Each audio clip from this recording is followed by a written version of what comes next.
So let's go over how to download Eclipse to your computer. So you'll need to use a browser. Type into your address bar eclipse.org. This will take you to the Eclipse website where there's lots of good reading. Down over here on the right it says Get Started Now, Download Eclipse. Go ahead and click on that. It'll take you to the downloads page.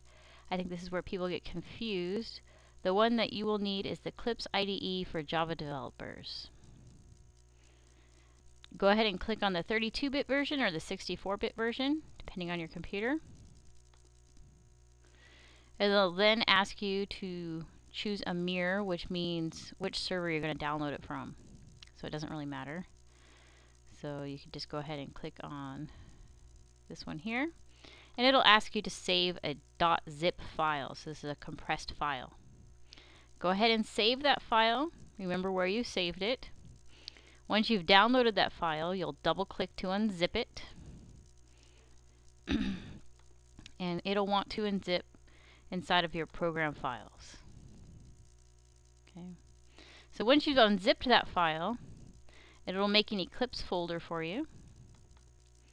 And here's your executable. This is the Eclipse program. When I double click on this, it opens up. It'll ask me if I want to run Eclipse. Of course, I'll want to run it. And there's my Eclipse program. Now to get an easily... So I'd like to add this to my start menu so that when I hit my Windows button, I can go to Eclipse. It doesn't add itself to your program files. So if you go to all programs, you won't see Eclipse here.